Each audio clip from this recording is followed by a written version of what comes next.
Hello and welcome. I should have learned from yesterday. I am re recording a stream that I did yesterday, and I should have learned from yesterday that I did not have any audio. And so I am re recording yesterday's live stream to make up for the fact that I didn't have any audio. So today I want to talk to you about the future of AI and SEO. We'll talk about some other things. I'm your host, Rhonda Kay, producer of The Rhonda Kay Show. And what I need to do now is rearrange the screen so I can see everything that I need to see. Okay, yes, it is showing me as live, and I can see myself on the other screen. But so today we're going to be talking about the future of AI as it relates to SEO. Now, everybody is nervous, and some people are excited. I'm one of those people. But people are nervous about transitioning and pivoting in the age of AI. What should you do next? What are some things that AI can actually help you to do? Well, AI is pretty huge. It's vast. It started out as one thing, and let me tell you, AI is not new. It's been here. It was always called something else. You have what's called input and output. Input, where you're typing into the keyboard and your input is going on screen. Output is what you get from the computer. With AI, our input is the prompt or us speaking, and the output is what the response is produced from whatever AI technology that we decide to use. And that our voice, our conversation to the AI, whether it's written or verbal, is us programming. And it's like what we used to call pseudocode back in the old days of programming, where you would write out in English what you wanted your program to do, and then you would write the code that equated to the English language, talking about what your code is actually going to do.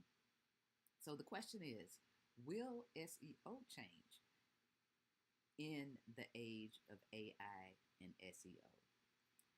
Yes and no. It will change in that people will use new tools and technologies to produce conversation like results that rank higher in the search engines. That is, if I could clarify it a little bit better, people will use artificial intelligence and tools to generate responses that are put up higher in the search engines by other artificial intelligence tools. Now, the outcome is going to be the same, and so I tested this. I'm gonna what I'm gonna do is I'm gonna play a video clip of um, a webinar that I gave a little while back, talking about how to rank your page and get at the top of Google. Well, that part's not going to change. In order for you to rank high with AI SEO, that is SEO that uses AI to rank to the top, you have to start with traditional SEO. So let me show you how that is going to work. So I'll be back in a moment. If you own a website, it should be making you money. SEO can help. Everything I'm going to tell you today, you can find in a free download, Insider Secrets to Google Page 1 Results. It'll be available to you as an immediate download. 3 easy steps you can begin following today. Now, step 1, you're going to learn how to optimize your page titles. In step 2, you're going to learn how to optimize your page content. In step 3, you're going to learn how to do technical SEO. That is, optimize your code. Now, what is SEO? I'm going to read you my definition of SEO, and that is SEO, or search engine optimization, is the practice of making sure your website pages match whenever someone does a search online. So what happens is, I'm going to read you another excerpt from the book. When a person does a search online, they are looking for something specific. Results that are most relevant to that search show up at the top. So the most relevant results show up when your pages are optimized, and it starts with your titles. Let's look at that. So you're going to optimize all of your titles, and here is what your titles will look like on the page. If you've ever used Word, Microsoft Word, then you've made titles and or subtitles, and there are headings or levels, and they label them as H1, H2, H3, and there are 6 of them. They get smaller, and they may even be different fonts. They don't have to be, but just remember the different levels, H1 through H6, and notice how they get smaller. So I'm going to use as an example, this is fictional, just bear with me and humor me if you will, how to bake a chocolate cake. That is my main title, my H1 title. That's what you would want your page title to be. And then if I have a subtitle, it's going to be an H2 title. That is the 7th step to the perfect chocolate cake. And then you're going to have H3 titles, and I'm going to show you what this looks like in a moment. Your H3 title might be the ingredients. You might have step 1, which is also an H3 title. You might have step 2, or any other page sections that would be separated and that would have a title to tell you what that content is about, that supports more what this page is all about. Okay, let's take a look at how that would look. Okay, optimizing your content. So I like to use as a good practice, in the very first paragraph, I want to summarize my page. For example, after I have my main title, How to Bake a Chocolate Cake, and my subtitle, 7 Steps to Baking the Perfect Chocolate Cake, then I'm going to use my keyword phrases, bake chocolate cake, as follows. As an experienced baker, people always ask me how I am able to consistently bake a delicious and moist chocolate cake every time. So it uses those key phrases, and it further tells what the page is about. Now, here is secret number 1. No matter what your page is about, if you will list as a description in the very first paragraph, summarize all of your page content, then if you do nothing else other than a good title and a subtitle and the rest of your content, Google will automatically pick up information from the very first paragraph. This is the secret that I discovered by trial and error. Now, notice I have an image. And if I'm going to have an image on this page, the image is going to be labeled as well. I also have a logo on this page. So the images must be labeled as, for instance, this is a chocolate cake. It's a photo of a chocolate cake. So I would name that image before I upload it, the file name, photo of chocolate cake, or slice of chocolate cake.jpg. And then in the logo, it would say Delightful Desserts logo. So to recap, in step 1, you optimize your page titles. In step 2, you're going to optimize your content. So that means all of the content on your page is going to support how to bake a chocolate cake. You might have ingredients, you might have different processes and steps that you want to include. So those steps have descriptions underneath it. You may even have a video on the page. And if you have a video on the page, that is going to help as well. Now, step 1 is the titles. Step 2 is the content. Once you've optimized your content, and let me say, every every piece of content, whatever kind of content it is, you want to make sure that it supports what your page is all about, because remember, Google is looking for the most relevant page, and those are the pages that show up at the top. So now we're going to step 3. Now, if you need to, you can get with your web developer. If you use some kind of website builder or website platform, for instance, the Leezy platform, which is my platform at leezy.net, then this is done automatically for you. The code is automatically optimized in the background. Find out if you use one of those platforms, find out if there is a tool that's already built in for you. If not, then you would need to get your website developer, work with them to optimize the code. And the way they would optimize the code is they would optimize what we call the HTML tags. And here is a sample. For instance, the title would say, it would match the how to bake a chocolate cake, where it says this is my page title. Then there is a meta tag, and in it is the description of the page. Now, by default, here's another secret: Google will pick up the very first uh, portion of your web page, some of the text. So that's why I said put the description of your page, a summary, in the very first paragraph, and Google will pick up some of that text and use it as the description automatically. Even if you don't do any SEO, that is what Google currently does. Now, your meta description should be between 150 and 165 characters. Okay? Next, you are going to tell the robots to index your page and to follow any links. You have your H1, which is a tag that describes your headline, and you might also have an H2, and it would be the subtitle, and then you would have the paragraph.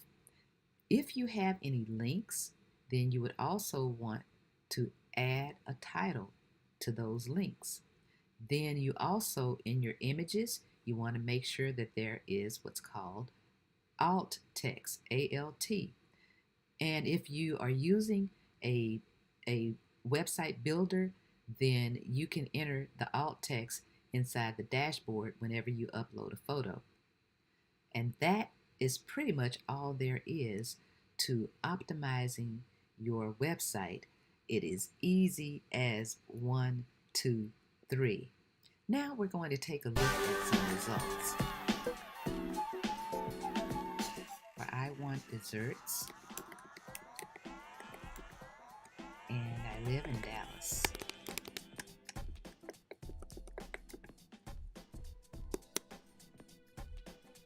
Okay, my result, this is me, is the very first result. This is the first result out of 18.8 million results. Okay, now let's take a look at another result. I'm going to look up homemade, let's do homemade restaurant. Homemade restaurant. The name of the website for that same result is homemadecooking.net, and usually people will search for you by your name, but that is only the people who know who you are. Believe it or not, welcome back.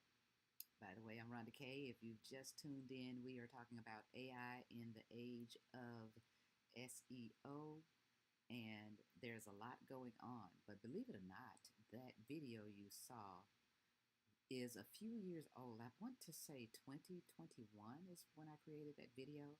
And since that point, that particular website has gone on to dominate several pages on the home page of Google, and I have not done very much of anything else. So what I'm saying is this: If you do all of the optimization the proper way, then you're going to um, get accustomed to setting up your pages that way, and they will automatically begin to rank without you having to think about it because you've learned how, or you've learned a pattern. Speaking of patterns, that's all AI is. AI is a pattern. It's an algorithm. An algorithm is a pattern. You give it rules. The SEO algorithm, at one point, there were about 200 rules or things that had to be done. You saw me talk about the H1, H2 through H6 title tags when you're creating a web page. Well, labeling your content that way makes your page very easy for people to read and very easy for search engines to read. And that is one of the reasons that SEO, the traditional way, works. Now, you may be asking, and I'm looking at my notes, you may be asking, well, what do I need to do for my pages to rank with AI SEO? Because it is a little bit different, and I'm going to show you the difference. The answer to that is not very much different. The first thing you'll need to do is learn how to optimize your pages the proper way, and it also will start with getting a Google business page if you don't have one already. Now, you can rank with the Google business page if you don't have one.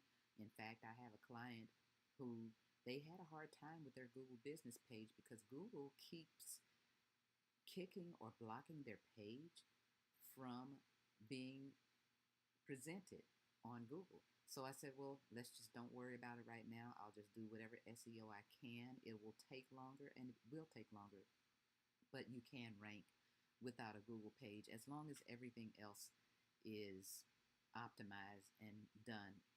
I create a video about 7 website must-haves. And if you have all of those 7 things, then your website will be positioned properly in Google. These are just common things that every business needs, and they're things that you don't think about that you're going to do anyway, but I tell you to do them to make sure that you actually have them. Now, if you want a copy of that video, I'll have a link in the chat to where you can actually locate that video where I talk about the 7 things that every website must have. And I also have a free download ebook for that, as well as the 3 steps to perfectly optimizing your website. Now, let's go back to, I'm going to show you the landscape because AI is very, um, should I say, complex. There's a lot to learning AI.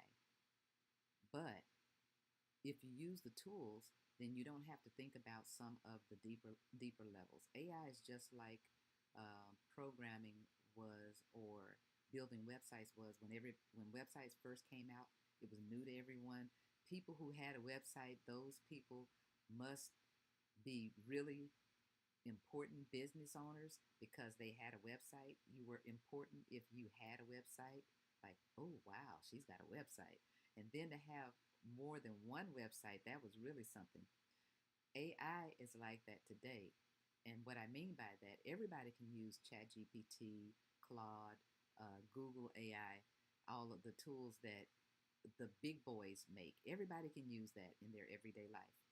But now, how many people as a business owner can go and build a robot? How many people can build their own AI tools? In fact, I have some that I have developed, and I have some that I am working with partners to develop, business partners to develop AIs. In fact, I predict some of you watching this webinar will go on to create your own AI. And if you stick with me, you'll learn about all of the different ways you can utilize AI.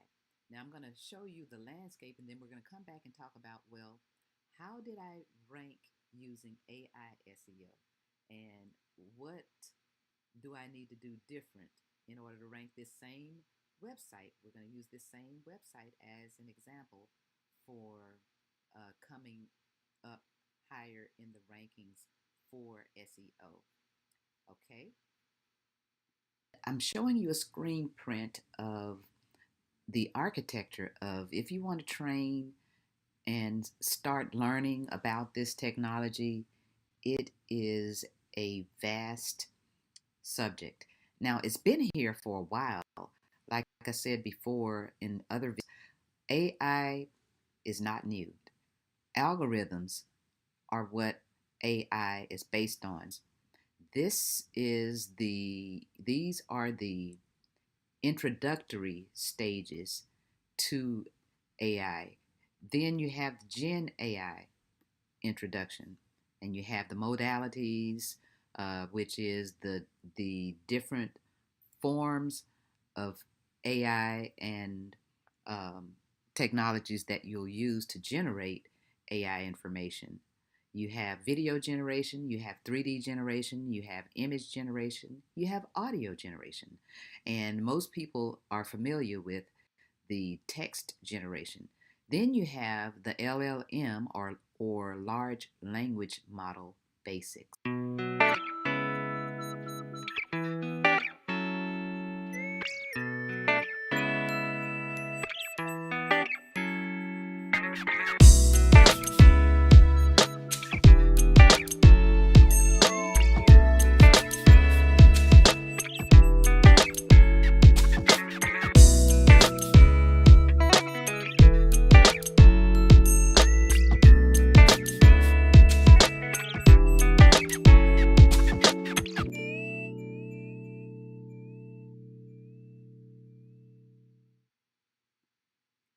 So as you can see, the AI landscape is huge.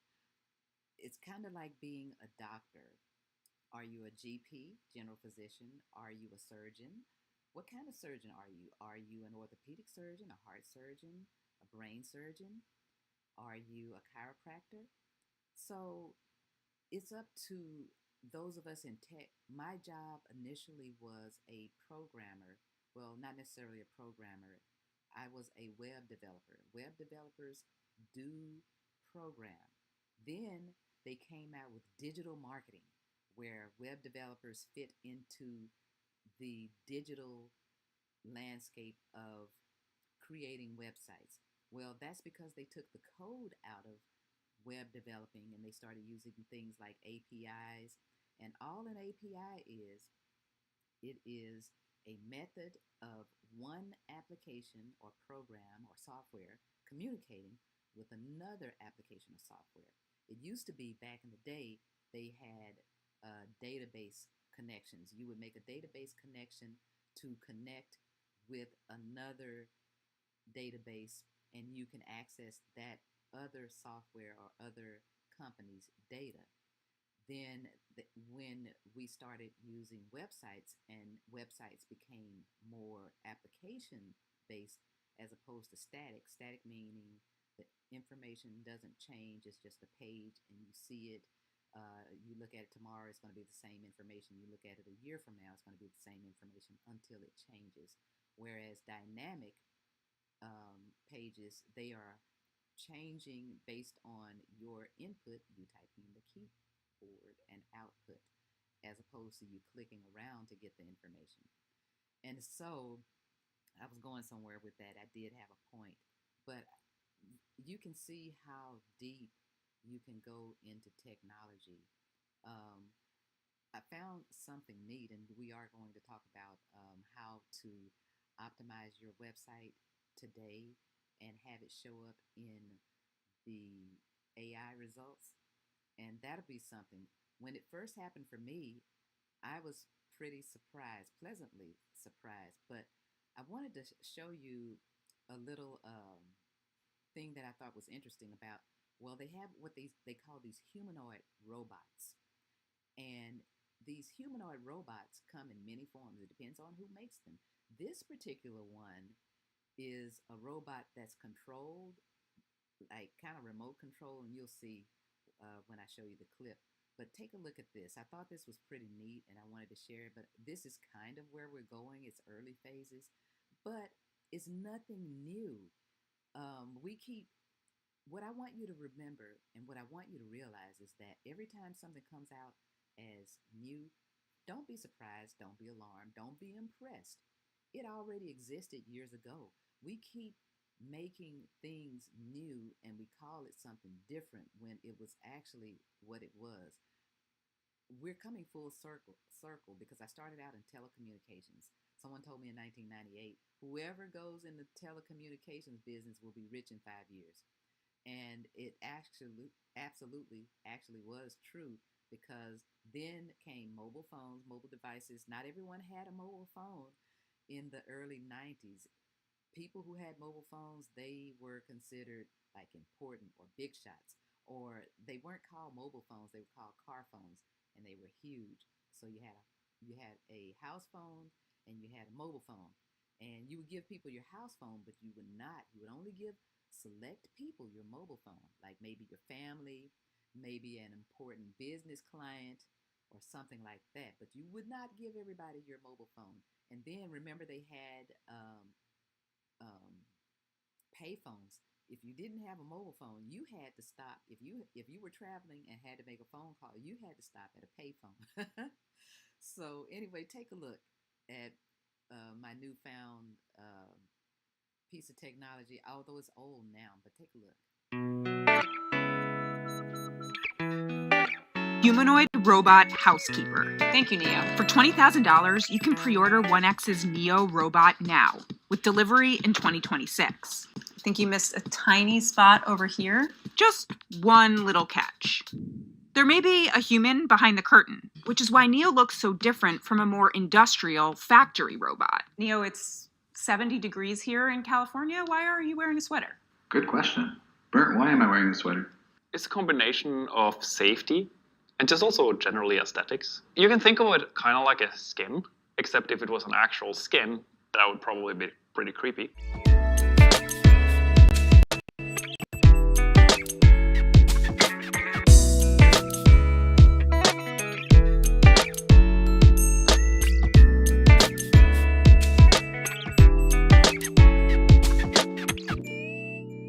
Can I get a water?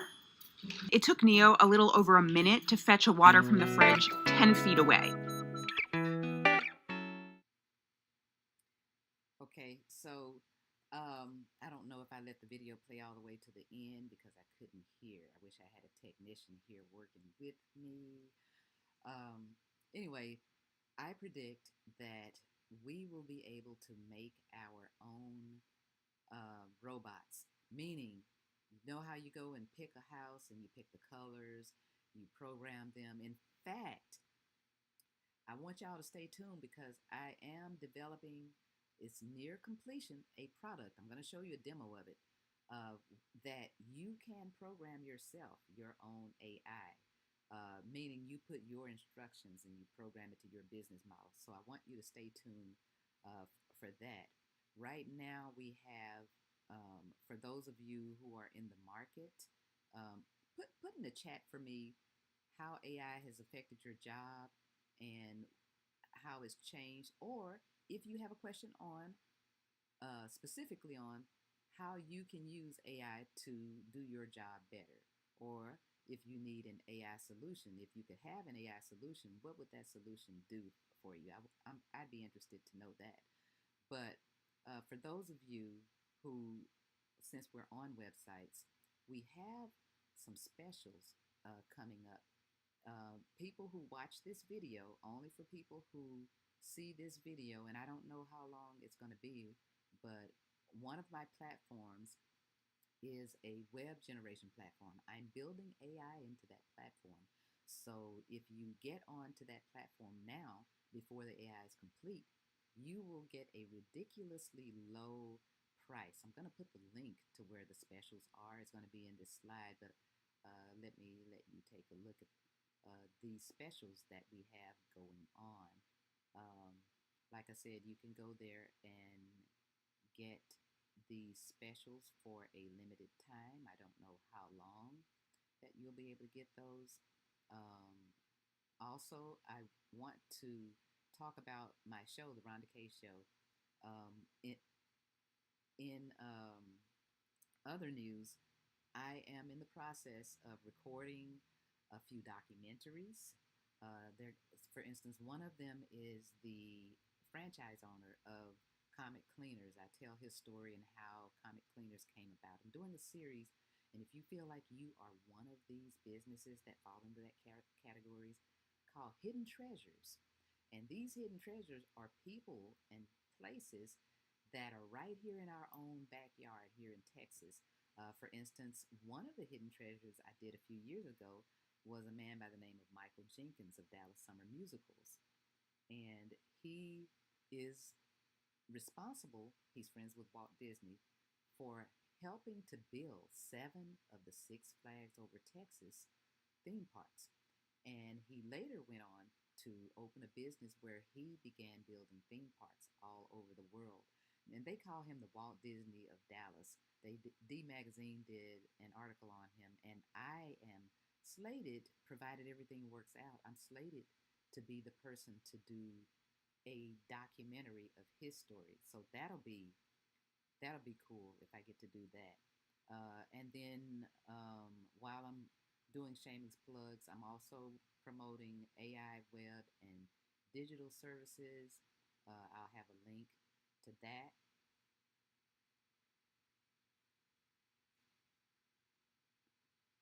As well as for those of you into film, I have a 3-day independent film course where I show you in 3 days how to have your production company up and running. Now, since we have AI, um, you also will be able to. I'm also going to teach people how to create videos using AI. And I know if you've been watching my videos, you've seen some of my videos where I've created my own avatar, which will do some of this work for me. As you can see how I forgot to have my sound on when I first started this video. Well, the AI doesn't do any of that. You program it. And if you want to know about that, I'll be happy to show you about that. So I really just want you to stay tuned. I'm showing you, these are some things that will be coming up.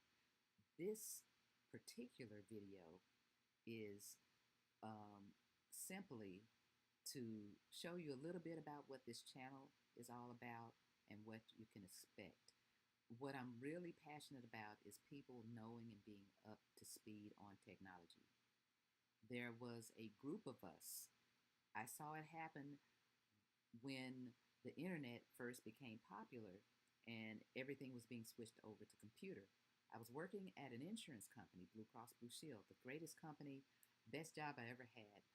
Although I've had quite a few, well, not quite a few, but I've had several jobs that I really liked that were great opportunities. But by far, Blue Cross Blue Shield was the best company that I worked for, only because it kind of grounded me for everything that I am doing today. We had, or I have experienced almost every technological breakthrough. So um, I want to share or kind of catch people up who slip through the cracks. I noticed this back then, and it seems to still be true. So if you know people who are over the age of 50, maybe even 45, uh, have them tune into this channel, have them ask their questions. Someone told me that people over 50 are being looked over for jobs because they don't want to show them things like how to use their phone. Well, guess what? You tune into this channel, I'm going to show you what you need to know for those of you who slip through the cracks. Now, let's talk about SEO and what you need to do in order to rank high for AI SEO. Okay, so you already know to get your Google business page. I told you I have a video. I'm going to place a link to for that video so you can watch it to make sure your Google page is optimized, or you can have me to optimize your page for you.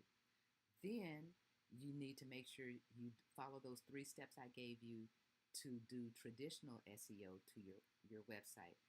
SEO should be done on every page. And once you've done your regular SEO, your basic SEO, then you'll be ready to optimize it further.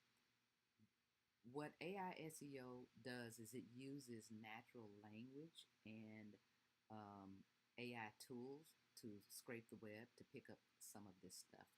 So what I did, I went into Chat GPT, one of my favorite tools to use, one of a lot of our favorite tools to use. I've used some others, but I always come back, no matter how many other tools I use, for whatever reason, I come back to this one because I just find I can do so much. And I'm going to show you what I did. I'm going to read you the prompt.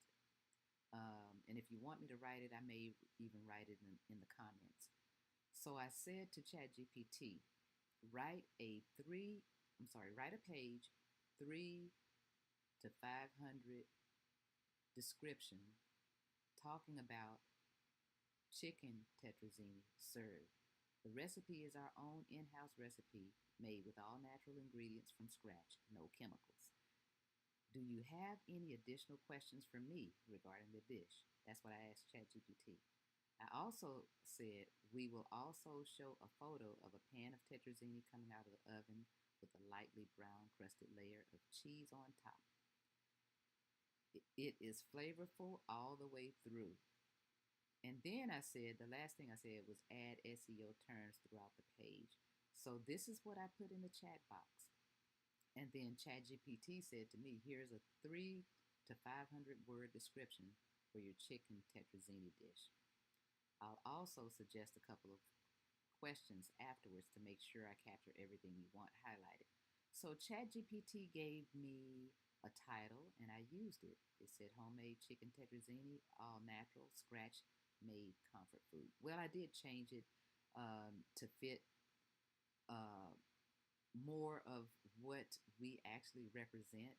I didn't use the word homemade, but I did use this title. I took it and modified it. That's the other thing you want to do with ChatGPT. And then it wrote an article for me.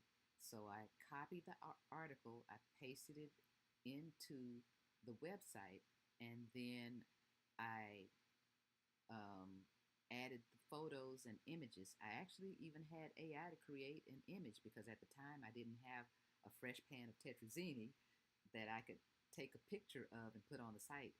So, but I did later go back and get an actual photo. But I wanted to follow the instructions that ChatGPT gave me. So that's the beautiful thing about using AI. You no longer have to wait to hire a photographer to go and get photos. You no longer wait to hire a copywriter to get good quality text. And then it asked me a couple of clarifying questions. This is called context.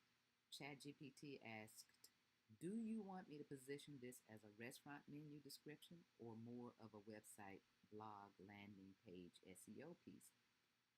And then it asked me, would you like for me to include local SEO, city, chicken, tetrazzini?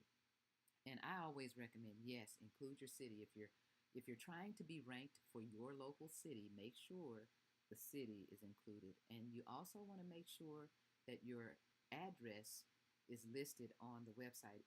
If you have an address on your website, Google will take your website more seriously than people who don't. For some reason, home businesses are penalized more than businesses who actually have an address. It's not fair, I know, but that's what happens if you don't have an actual location. Because Google Business is for an actual place of business because it's taking your business and mapping it, because it's going to create a map for you. And so I told ChatGPT, I said, I like what you have so far. Yes, we want to rank for Chicken Tetrazzini in DeSoto, Texas, and surrounding cities. Include this to capture specific traffic. Please add the menu style shorter version as well. So I wanted two things. I wanted something for my website page and then something to include as a menu description on the online ordering. And so it did that. So it rewrote the article again and it gave me a menu style shorter version. It gave me SEO headlines.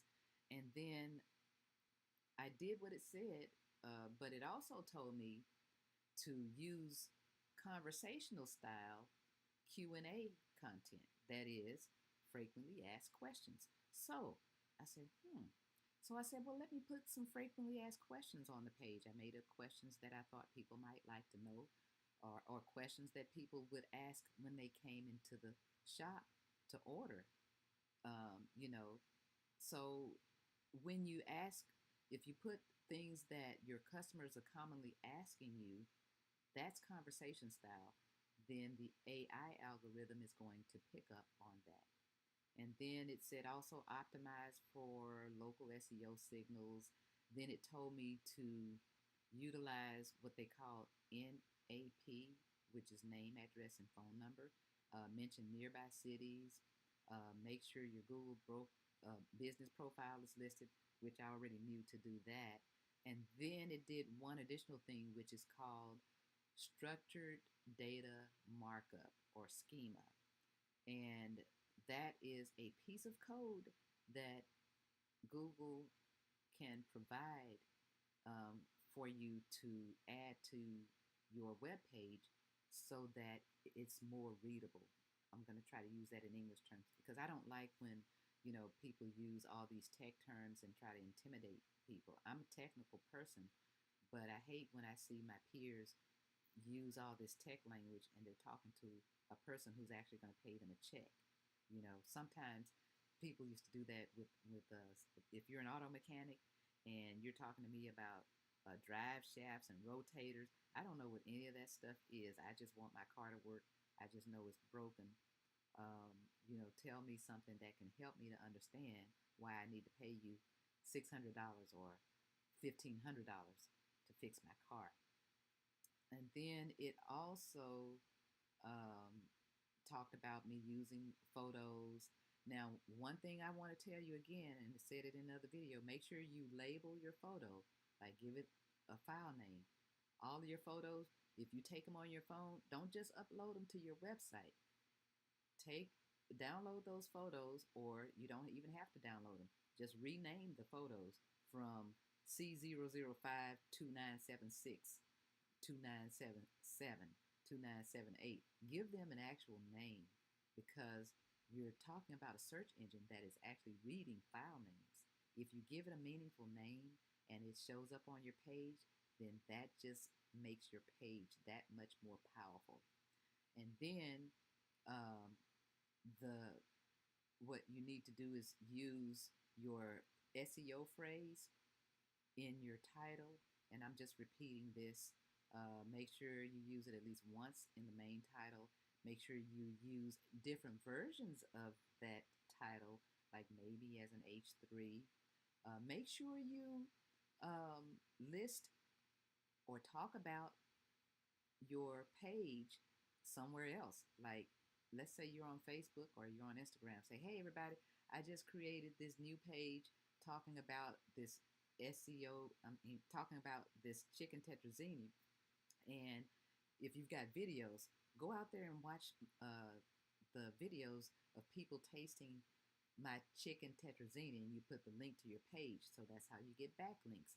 Um, put a link every time you create a page on your website, especially if it has some great content, then you link to it and talk about it in other places like on LinkedIn, on Facebook. You can even talk to other people and ask them if they would talk about if it's food, you want a food person to talk about your chicken tetrazzini. You might want to get a video of them reviewing and talking about your chicken tetrazzini and put their video on the page where you're talking about chicken tetrazzini. Now, I don't have that done. In fact, I'm giving myself some ideas right now to go back later and get these couple of influencers who talk about food to taste our chicken tetrazzini and then shoot a video talking about it, and I'll include it on my page so it can boost the page a little bit more. And if you encourage engagement, that's a little bit extra. That's helpful because it shows human interaction. AI is all about the human connection, or well, let me rephrase that because you're using a computer. So I can see the irony in that AI is about the computer responding in human-like function and doing human-like interactions. So the more you can make your pages do that, the better. Which is why I'm building AI into my platforms so that people can get that experience without having to know a lot about programming. And then it also went on to give me subject line ideas and things like that. But these are some simple things that you can do to boost your website up to AI. Now, um, you say, well, I don't want to do all this stuff. Well, you can use ChatGPT to generate a lot of stuff. You can also use, in fact, I saw this beautiful video demo. And you can look at my channel for some of the AI videos that I have done myself. But let me show you the one that I found on Midjourney. This is what's capable right now today, and I'm going to show you how to do this.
So I didn't play the whole video. I just kind of wanted to give you a glimpse of what's possible. We'll be talking about what tools you can use, and I've enjoyed creating this video for you.